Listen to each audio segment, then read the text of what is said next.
Start just getting back to good old politics. You don't like what they say? Argue with them, but don't threaten them with prosecution. All right. Alan That's Dershowitz. good message for Thanksgiving. I was thinking the same thing at the conclusion of our Thanksgiving panel. We should have half an hour ago. We had a hug. I don't think it's all right. Well, this was a political hug. This was a political, legal Get hug. ready, Internet. Oh my God! None of my liberal friends will talk to me again for a year now. You. You know, Millie's the only one without a hug so far. All right, Alan, thank Julian's you. behind you. Happy This is holidays. Professor. Second hug I've missed out on so far. I don't know what this message is. We'll get you before the end of the show. All right, sounds good. Let's get you caught up on your headlines, starting with this. Search crews are hoping today's rain will help end the campfire in Northern California. But the rain also means a big risk of flooding and mudslides. The weather shift comes as we learn 84 people are now confirmed dead statewide and 700 are still missing or unaccounted for. And a stunning picture from space shows the scope of the devastation from the Woolsey fire. The NASA image showing the huge burn scar stretching for miles in Malibu.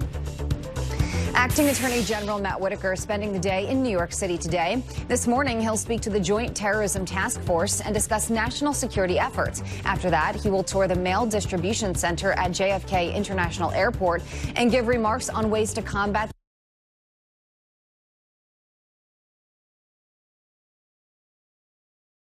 scandals. So you are not stepping down as chairman. That's not the plan. I mean, like eventually over time. I mean, I'm not gonna be doing this forever. But I certainly I'm not currently thinking that makes sense.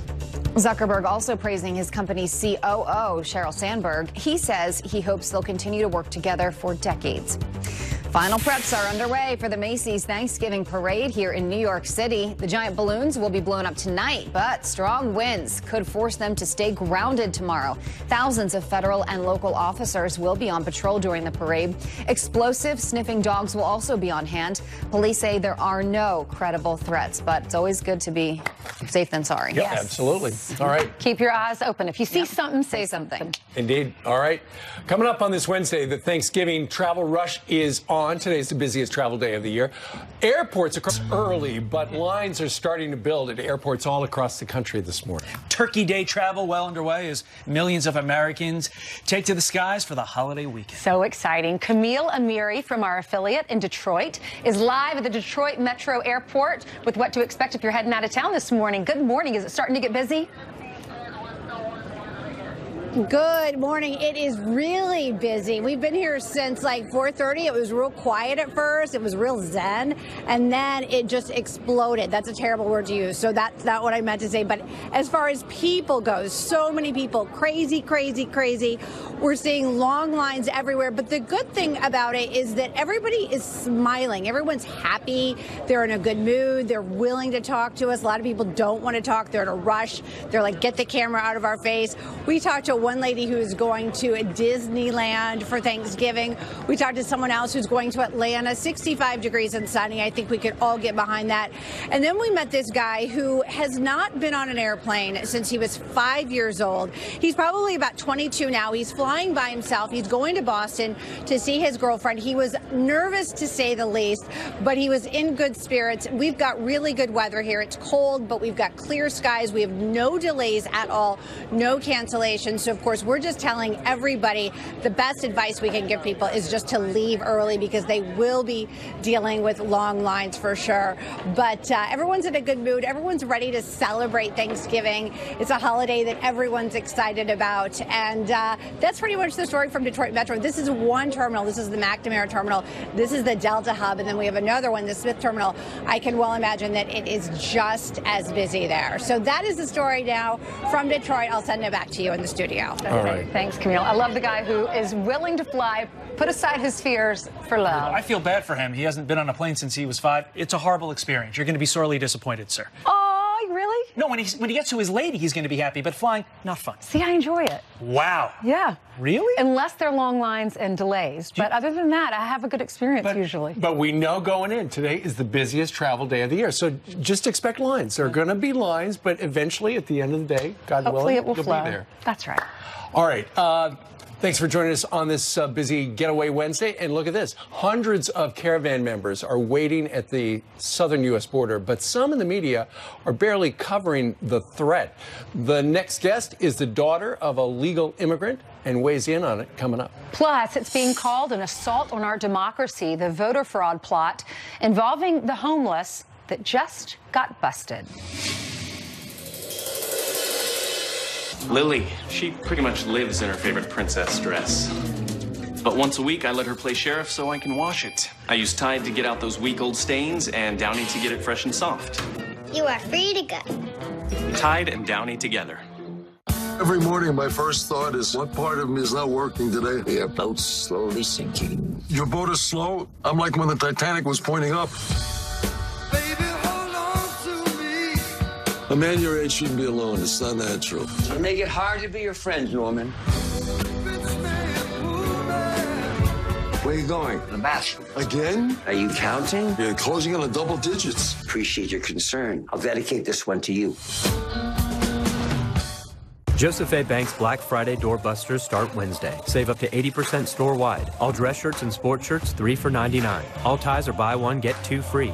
Plus all 1905 and executive suits, $179.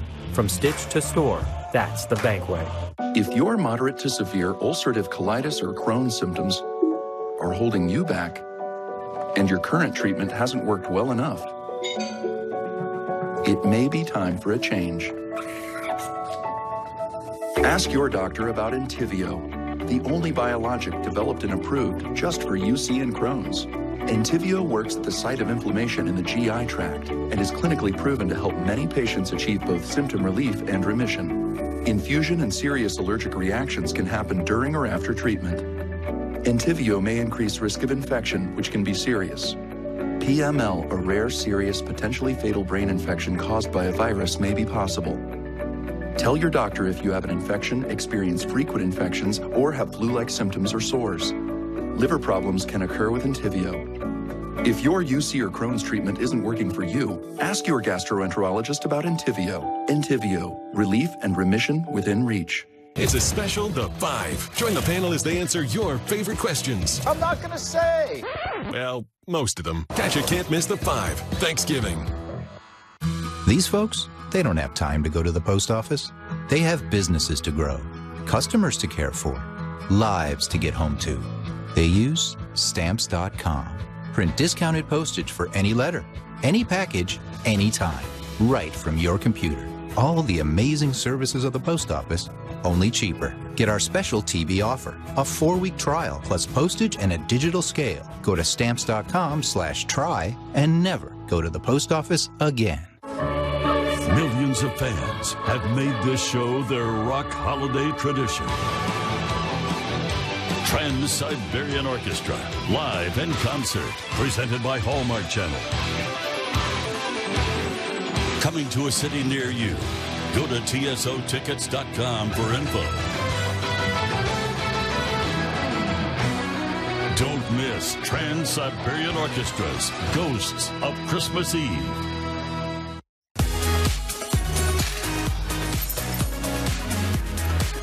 It is time for your news by the numbers. First, $2.1 million. That's how much taxpayers in New Jersey are going to pay to help defend illegal immigrants. The state's Democratic governor budgeting that money to help cover legal costs for those facing deportation.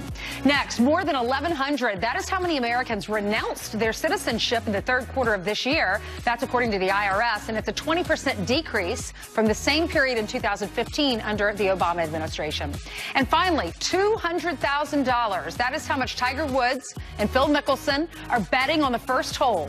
The pair facing off in a one-on-one match for $9 million on Friday. Proceeds of their side bets will go to charity. Steve? Got to watch that. All right, Ainsley, thank you. Some in the media continue to downplay the potential impact of the migrant caravan we're seeing on our southern border right now, like these headlines calling it non-existent. But DHS Secretary Kirstjen Nielsen setting the record straight yesterday during a visit to San Diego. Watch.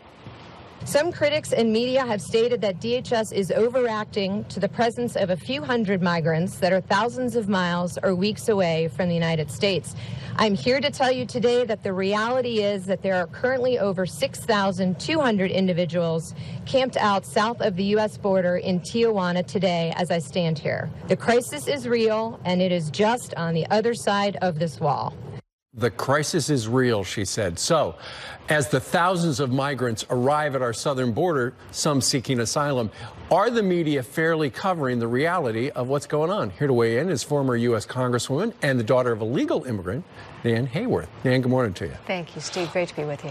Why do you think Newsbusters had a headline, Yes. I think yesterday, ABC and NBC ignore Tijuana locals protesting the caravan, and that was where it showed the people of Mexico actually yelling at the migrants saying, go home. Right. Independent validation from citizens of our southern neighbor that the caravan, in fact, is abusing the right to, the so-called, the purported right to be in Tijuana awaiting illegal entry into the United States. And that goes against the media's narrative about the whole caravan. And a lot of the narrative, and she was talking about this yesterday, is that they would like you to believe that it's women and children fleeing violence, but the reality is it's mostly young men, single men as well, and they either want a job, they want to, you know, they've got a bad life down there, very poor. They either would like to have a job or they would like to be reunited with their families. But those are not reasons to apply for asylum. Right. Those are not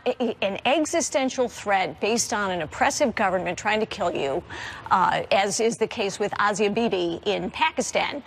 Not these folks with whom we sympathize, but we have legal pathways for people to become American citizens. Sure. And the citizens of Tijuana who are protesting their presence are pointing out that there are legal pathways that they should be respecting. Do you think part of it is the mainstream media doesn't want to actually address what's going on down there because that's kind of what Donald Trump has been saying all along, and they don't want to make him validate what he said? Yes, Steve, I think that's a big part of it. They have a lot invested in delegitimizing President Trump and delegitimizing the Americans who support him in a very reasonable, rational, and common sense contention that if you want, we welcome immigrants like my mother, but we have a process. And you know, Fox had a great story yesterday with people who are going through the legal process to immigrate here. And it was absolutely poignant. These are folks, a man from Cameroon who said, I don't want to go to the southern border and jump the fence. You know, and he was pointing out that he's trying to do it legally. Why should these folks, because they're insisting on entering at the border, why should they be given that privilege? Right. And Donald Trump ran on, among other things, the wall and tightening our southern border as well. And then you've got the Department of Homeland Security Secretary yesterday saying that the federal government has identified that there are at least 500 criminals in this caravan right now. Absolutely. Well, Ami Horowitz has done some great reporting from the caravan, and he's interviewed people in the caravan. Tucker Carlson had him on a couple of nights ago, and talking about these folks who are in the caravan are saying that there are criminals among them. No doubt. You know, this kind of situation with desperate people who are crossing Mexico illegally are bound to be vulnerable to criminals. And of course, we know that criminals are seeking to get into this country. Sure. Well, the next question is going to be what's going to happen now that this Ninth Circuit Court of Appeals judge has put on hold the president's dictum where he said, you know, if you try to enter the country illegally, you know, swim across the river or go across the desert, you will not be able to apply for asylum. And so now that's on hold, awaiting, you know, obviously they're going to appeal it. Right. If you want to come to this country as an asylum seeker, come to a legal point of entry so that we can process your claim appropriately. Yes, Steve, because of the Ninth Circuit, now there will be more disorder.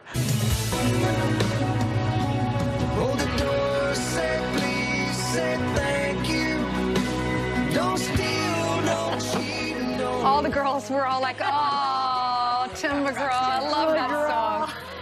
It's the season of giving. Perfect song for this story. And this year we're asking how to raise grateful kids in an entitled world, something every parent asks themselves. Let's bring in our Friends Giving panel to weigh in on this. Fox News contributor and mother of 8, Rachel Compas-Duffy, family therapist and author of Disconnected, and father of 2 children, Thomas Kirsting, and then our own Fox News Channel senior meteorologist and friend and mother of 2 and wife, Janice Dean. Thank you all for being with us. All right, so Rachel, we'll start with you since you're raising 8 children. What do you do to teach your children that you can't accept gifts, or you can say yes occasionally without them being entitled? Well, I think it's really simple things like thank you cards. I think nowadays sometimes kids either don't write them or maybe they think a text is sufficient. So I think let's go back to the basics. Old if you school. receive a gift, whether it's from an aunt or at your birthday party, they should have a handwritten thank you card. You know that they don't teach cursive anymore, but my son Matthew wants to learn cursive, and that's we're losing that. Why don't we teach cursive anymore? Matthew? But why? Not like they used to when we were in school, right? So Matthew actually took a separate course to learn cursive. I think we're losing that. They're learning how to print. Well, it's 'cause they the use writing, computers. the writing. And so I think if we go back to when we were brought up and the thank you cards and the messages, and I encourage my kids to journal every day, so to write in their journal. You know, because we're all in this text message world, they actually know how to type at an early age, but they don't know how to sit down and formulate a written letter. Tom, with your experience, what's important? So what I do, I mean, from a father, not necessarily from a therapeutic standpoint, is every night I tuck my kids to bed. I give them a kiss goodnight, and I tell them to say their prayers. Okay, and that's really about the attitude of gratitude. I mean, if you're and thanking for what you're grateful for and everything you have, and in a world where we have so much, you know, another important thing that I try to tell parents when I'm counseling families is the word no has to be a strong part of your vocabulary. Because if we constantly indulge our children, they become entitled. I wanted to ask you, too, because my little one, she's 3, and she's at the age now where I need to start telling her no if she wants something. When do we start doing, like, if you get so many stars, then you get a present, or is that okay? Is that acceptable? That's okay. I mean, that's what we call positive reinforcement. Because that's like our job. Sure. So if you work hard, you get a pay raise. Right, as long as you set it up beforehand. Like, all right, if you do A, B, C, or D, this is what the reward is. Not like if they do something off the cuff and then you give them a reward. That's indulging. So we're it's got to be always ahead of it. doing that, rewarding. Like, play your piano, and then you can have 10 minutes of the iPad. And we limit the iPad. I mean, we encourage that they read 20 minutes a day. If you read 20 minutes a day, then we will give you your iPad for 10 minutes. But we also are very limited when it comes to electronics as well, because I find that's a disconnect. Kids are not talking to each other anymore. And that is so important. We're losing that as well. Just, you know, even talking on the phone. No kids talk on the phone I'm going to give you anymore. a copy of my book. I would love that. What about it's holiday season? Do you adopt a family? Do you give gifts? Do you go work at the soup kitchen? So when I was growing up, I used to go to the soup kitchen every single week. And so I think it's important as parents that we help our kids have these opportunities for service. My daughter had an opportunity to work as a tutor at a public school. And I said, you know what? Our local Catholic school can't afford that. I wonder if you could just volunteer. And she started a tutoring program at the local elementary Catholic school. Now her siblings are part of that program. So I think we also, as parents, have to guide them. I mean, I don't think she could have come up with that idea herself. She was willing to serve, but she needed a parent to guide her into that. It also depends on your community. Like, our church and our school encourages to bring canned goods in to sponsor a Thanksgiving family that is less fortunate. So it really depends on the community that you're in, the church that you go to, the school that you attend. In our community, it's all about giving, and I feel very fortunate. Tom, what about Santa Claus is coming to town soon?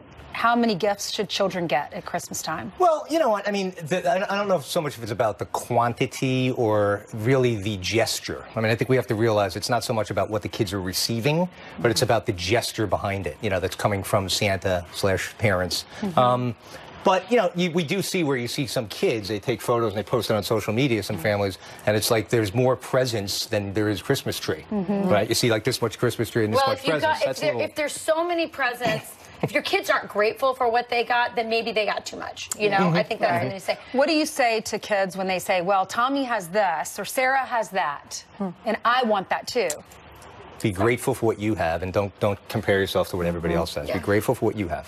And, you know, tell them there are less fortunate children that don't have what you have. We try to instill that in our kids. Yeah, I think the other example is lead by example. My family, my husband and I treat each other with respect and gratitude, and we are grateful, and they see us in the community and doing things. So if you have parents that are doing that, then you in turn will learn by example. Are kids supposed to still have chores and allowances? I am such a believer in chores. By the way, all studies have shown that kids with chores are less whiny. They're more responsible. I come from I have a big family, so there's no way a parent can do it all, and so it has to be divvied out. It is a team, and so it's easier in a big family. But so how do you do it in your house? What do you do as far as chores? Do you have a chart? I am an excellent delegator. In fact, it's to the point where when they walk in the room, if they see me, they'll quick turn around because they know I'm going to go, that dishwasher. I believe in chores. I believe that sense of responsibility and service to it has to start at the home. Coming with a reward though after chores? Not necessarily. If it's above and beyond, I'll pay. Like if it's like clean out the garage, I might pay someone to do that. But not. I have an idea for Rachel. Yes. As a mother of 8 children, you should just form your own cleaning service. Growing up, we had to do that. Except the only person who didn't really, Dad would work all day and would come home. He was the only one who didn't have to put his dishes in the dishwasher. Like, why does Dad not have to do this, Mom?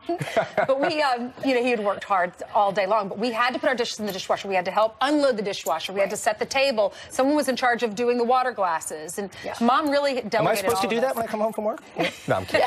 I do a lot. I'm a modern day man. We have to talk to our kids as well. When we're sitting at the dinner table, encourage conversation. That's when you get, that's when you get the conversation going and learn about their day. Okay, I want to go down the line. One piece of advice if you're a new parent.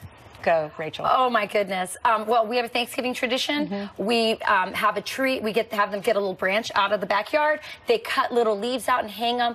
And on each leaf, they write what they're thankful for. And then I collect the leaves, and they're in a little Ziploc. And you can look at them later. That's really sweet. I think it's a nice thing. So this is what I try to tell a lot of people.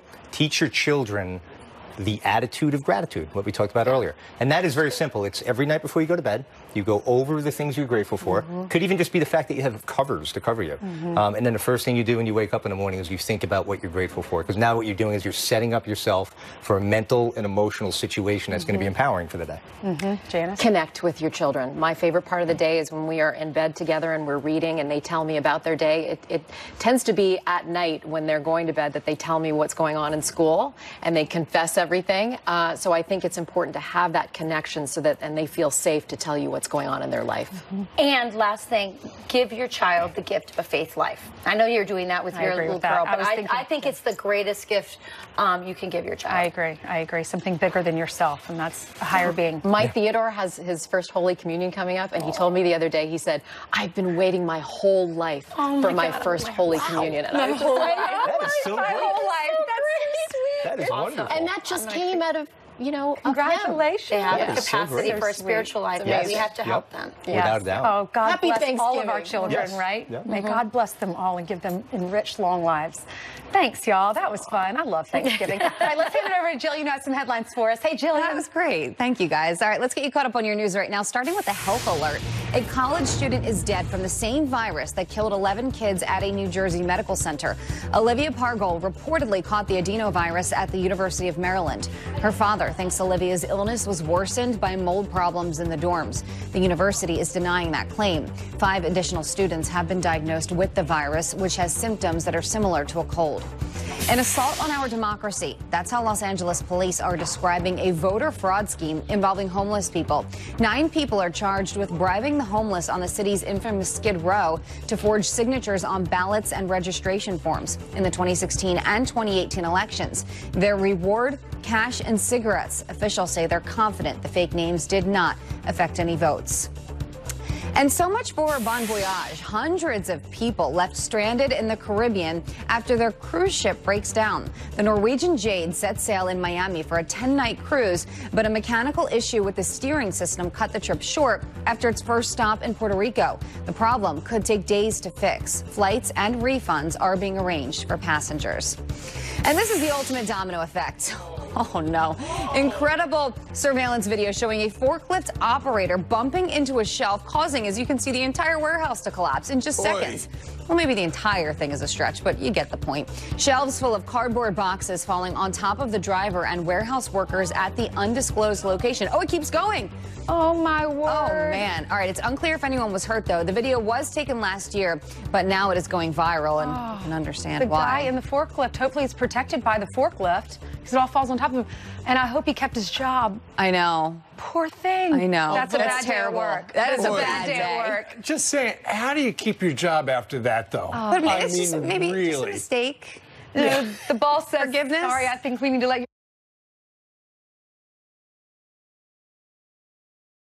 Nothing to do tomorrow. Right. Holy cow, what a mess. Unless if you break it, buy it. Yeah. There you go. All right, Jillian, thank you. Well, looking for some Black Friday deals. Maybe those things are cheap because they're all broken. Well, what about your home? How about a wine cellar for under $100, something like that? Nice. Janice loves the wine. Skip Adele has more bargains for you coming up. Plus, volatility in the stock market. Will it affect your holiday shopping? Stuart Varney has what it's going to mean for your wallet. Coming up next.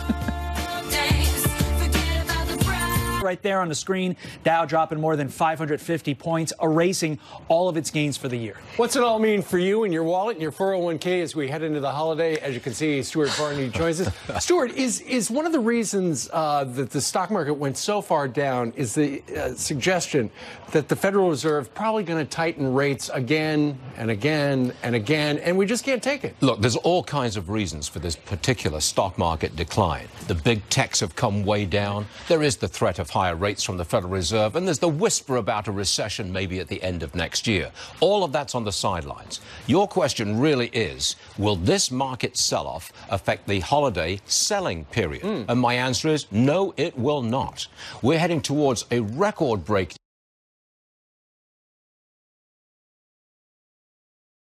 in a decade. Is that because of consumer confidence? Yes, consumer confidence is close to an all-time high. Wages are rising. Gas prices are absolutely plummeting.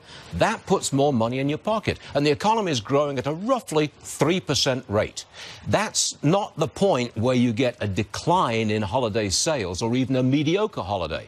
It's going to be a great holiday, notwithstanding the stock market's decline. Ain't that right? Yeah, that is right. So aside from the place where my mom posts videos of her granddaughter, Facebook, you're okay with the fundamentals of most of the companies in the S&P? Look, the big technology companies, Apple, Facebook, Google, Microsoft, that crowd, there's 5 of them, they've just gone straight up. They've dominated the market for 2 years. Well, they peaked. They got ahead of themselves, so to speak. You're not going to see that kind of growth in the future that we've seen in the past. So they've come down, sometimes quite rapidly. But that's no reason to believe that they're going to go down to zero like the dot-coms. They're not. They're very, very strong companies. I'm not suggesting they'll bounce back to the old highs, but don't get so nervous, Todd. At your age, for heaven's sake, you've got a long time to see him come back. I cornered him in the room over there. I was like, Stuart, I'm scared. Relax, lad, relax. All right, I'm chill. Yes, lad. You're a child. You've got a long way to go. I'm glad you said lad. You're from the UK, American citizen, proud to be in America now. But there's this school in the UK. Tell us about the school. They're saying to the professors, don't use capital letters because the kids are sensitive. Yes. The professors of journalism at Leeds University in Britain have been told no caps and don't overuse the word do or don't. Why? Because that's frightening and threatening to sensitive students. Can you imagine? They turn out journalists who are sensitive to all caps. I suspect they should not be in college at all. They should be in bloody kindergarten, for heaven's sake. Excuse my language. But, I mean, you can get incensed about this kind of thing. Not a bad word here. No caps? Are you kidding me? Because for people who might not be familiar, if you send a text message in all caps, that means you're yelling at somebody. Oh, do you hear me? That's yelling. I think we need a new free speech movement, because this being sensitive to everybody's slightest concern is restricting my freedom of speech. Get off my back. Come on. If I want to send all caps to a journalistic student, I will do it. Welcome to America. Am I shouting? Am I yelling? All caps, Varney? That's how Stuart yells. It's so freedom here, baby. With an English accent, you can yell quite easily, actually. All right. Thank you, Thanksgiving, sir. You too, son. Thank you very much indeed. You. Thanks, everyone. All right, President Trump talking Turkey and politics at the White House. Even though peas and carrots have received a presidential pardon, House Democrats are likely to issue them both subpoenas. And that wasn't the only joke that he had for Democrats. Plus, looking for a Black Friday bargain, Skip Bedell has big deals for your home, from power tools to kitchen gadgets, and Skip is next. Let's go shopping. Top Picks is host of To Catch a Contractor, Skip Bedell. Skip, good morning to you. I'm back, guys. I've been out there doing the research for Black Friday deals, and I got to tell you, I love True Value hardware stores. So it's a local neighborhood store or independently owned, and they got some great Black Friday deals. So starting off with this wine cooler, 8-bottle wine cooler, only $99.95. So that's a great deal. You can find that right in the store. How many bottles does it hold? 8 bottles. It's got a digital display. So check this out. Jump starter coming into cold weather. This is a great gift. It'll jump pack start your car. Only $45. Was $60. So great tool selection also, like Dremels, only $59. Everything's big sales at True Value, and it's local neighborhood stores, which is awesome. I love Dremel. I just got one for my birthday. Yeah, it's great for crafts. This is a great gift, right? Everybody loves that. All these things can be found at True Value, along with all this other stuff. Check this out. Pet beds, right? Normally $40. I found them at $19.99. So that's an awesome deal. Where'd you find those? Where do you buy them? This is all True Value. True Value. Yep, unbelievable I like deals. The coolers. Yeah, the check. cooler. I love that store. You can find a huge selection of things. Now, so dads love tools. You love DeWalt in Milwaukee. You know I'm a tool guy. So these two top brands, I love these guys. So look at this. A 6-tool combo kit right here. DeWalt, normally $629. Right now, $349. So anybody loves tools, that's a great deal from DeWalt. And this is one of your favorite brands, these two, right? Yes, DeWalt and Milwaukee, all great tools. So brushless drill driver was $160. Now $99 you can get this set. Even like a laser, self-leveling laser, $399. This was $469. So these brands are running great deals. All grow. Yeah, if you look at Milwaukee, this is unbelievable. So this M18, $843. Now $400 for this kit that comes with this pack-out tool kit. That's pretty cool. And Final Station. Yeah, Final Station, BJ's. I love BJ's wholesale store. So check this out. Over 15 TVs under $500, like this Philips 65-inch smart TV. Under $500 for 65 inches. They got great selections of toys. This is the first holidays without Toys R Us, right? Great selections of toys, like this little Mini Cooper ride-on. How fun is that thing? Under $100. Are you kidding? Yeah, I think that's the best deal for the kids right there. I love it. All right, this is good for pancakes. Yeah, all these small appliances, everything, all the small appliances under $15 right now at BJ's Wholesale Club. What about these, the toys? Yeah, all the toy selection. They have a huge toy selection this year. So the Mini Cooper and this little push on under $20. You know you want to use that. Yeah, no kidding. BJ's Wholesale Club is everything under one roof. Great deals. And of course, you got to find them all on my website. Of course, if you'd like more information, go to skipbedell.com. It's all there at skipbedell.com. All right. You did that really well. Todd, can you read what's coming up? Coming up in our next hour, Tammy Bruce, I'm going to stand up. Congressman Sean Duffy and his wife, Rachel Campos Duffy, all here live.